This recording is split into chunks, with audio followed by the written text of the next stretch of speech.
নমস্কার, আমি মিঠু কলকাতা থেকে বলছি। বাঙালি বাড়ির আবার একটি নতুন গল্পে আপনাদের সকলকে স্বাগত জানাই। আচ্ছা, আমার রান্নাঘর তো দেখছেন পুরো পরিষ্কার। রাত এখন 2টো বাজে, বাইরে ঘুটঘুটে অন্ধকার, তার সাথে চলছে খুব সুন্দর বৃষ্টি। আচ্ছা, রাত 2টোর সময় তাহলে আমি জেগে কি করছি এখনো পর্যন্ত? এই যে রান্নাঘরে আমি সমস্ত কিছু আয়োজন করে নিয়েছি। আর রান্না হবে কিসের জন্য সেটা আপনাদের বলছি। আগে দেখে নিন, এইখানে নারকেল, সবজি সমস্ত কিছু গোছানো আছে। চলুন এইগুলোকে আমি কেটে ফেলি, কেটে তারপরে আপনাদের সাথে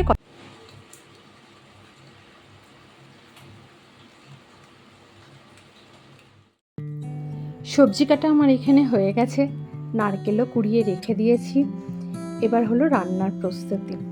এবার চলুন রান্নাঘরে যাওয়া যাক। রান্নাঘরে এসে আমি এখানে নারকেল নাড়ু বসিয়ে দিয়েছি, পাশে এই যে দুধ জাল দিতে বসিয়ে দিয়েছি। নারকেল নাড়ুটা প্রথমে করি, তারপরে পায়েস এবং নারকেল নাড়ু দুটোই একসাথে চলুক আর কি। দুটোই একসাথে বসিয়েছি। এপাশে নারকেল নাড়ু চলছে, আমার সেইটা করা বলতে গেলে মোটামুটি হয়েই এসছে। আর পাশে তো পায়েসের জন্য দুধ জাল দিচ্ছি। চলুন, এই যে সেই করা কমপ্লিট হয়ে গেছে।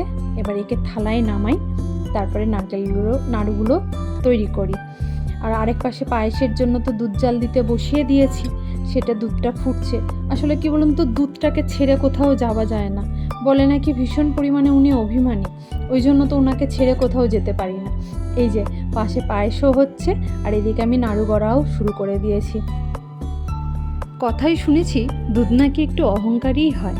দেখবেন আপনি যতক্ষণ ওর পাশে দাঁড়িয়ে আছেন ততক্ষণ কিন্তু ও কিচ্ছু হবে না। যেই আপনি 2 সেকেন্ডের জন্য একটু চোখের আড়াল হবেন, দেখবেন ঠিক ও উতলাবে আর সারা গ্যাস নোংরা হবে। জানি না, আমার সাথে তো এই জিনিসটা একটু বেশিই হয়। আপনাদের কার সাথে কীরকম হয় একবার কমেন্ট করে জানাবেন তো। যাই হোক, নাড়ু করা প্রায় বলতে গেলে হয়েই এসেছে। চলুন, এখানে আমার নাড়ু তৈরি পুরোপুরি কমপ্লিট। আর এইখানে মালপোয়ার ব্যাটারটা তৈরি করে রেখেছি। আর এপাশে হলো পায়েসের সমস্ত কিছু দিয়ে দিয়েছি, পায়েসও হয়ে এসছে। এরপর চলুন অন্যান্য রান্নার প্রস্তুতি নিয়ে। এপাশে কড়াইতে তেল গরম করতে বসিয়ে দিয়েছি, দুপাশে 2টো কড়াই বসিয়েছি। এক পাশে এই যে বেগুন ভাজা ছেড়েছি, আর অন্য পাশের কড়াইতে যে তেলটা ছেড়েছি সেটা আগে গরম হোক, তারপরে ওটাতে নয়তো একটা তরকারি বসিয়ে দেবো। এপাশের কড়াইটাতে ফুলকপির তরকারি বসিয়ে দিয়েছি।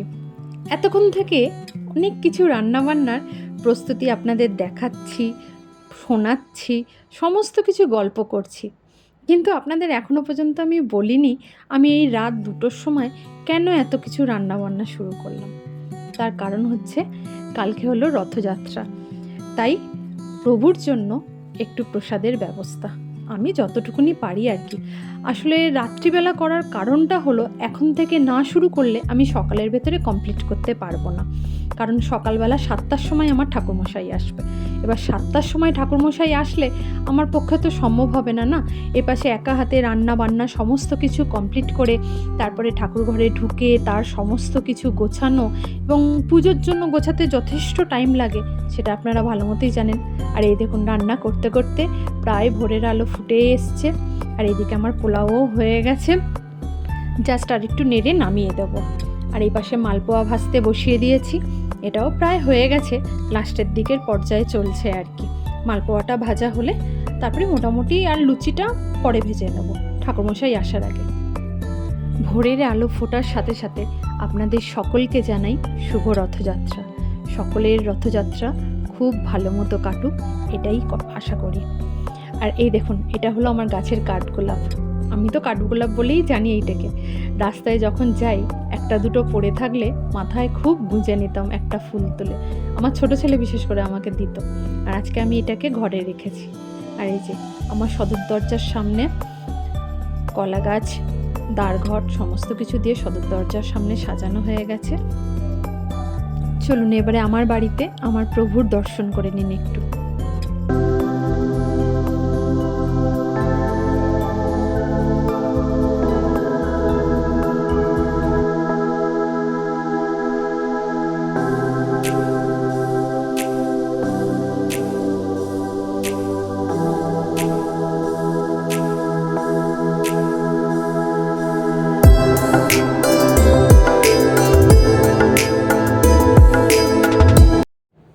প্রভুর জন্য কী কী রান্না করলাম দেখিয়ে দিই। লুচি, পোলাও, পনিরের তরকারি, 5 রকম ভাজা, ফুলকপি আলুর তরকারি, পায়েস। আর এপাশে আছে মিষ্টি, গজা, খাজা। তবে এটা আমাদের এখানকার লোকাল দোকানেরই খাজা, পুরীর না কিন্তু। আর এপাশে মালপোয়া, নারকেল নাড়ু, খই, চিড়ে, মুরগি।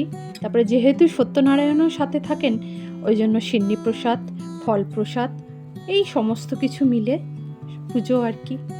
ঠাকুরমশাইয়ের আসার কথা ছিল 7টার সময়, উনি এসেছেন অনেক তাড়াতাড়ি, সেই জন্য আর বেশি কিছু ফল টল কেটে দিতে পারিনি, সমস্ত কিছু ওই গোটাই দিয়ে দিয়েছি। চলুন এবার আমার বাড়ির পুজো দেখি। ওম নমঃ স্বাহা ওম নমঃ ওই আদা পসন্দি সূরায় দেবীবং চক্ষুরাত্মা স্বাহা। আর বেশি কিছু দেখাতে পারলাম না, আজ তবে আসি। সকলে ভালো থাকবেন।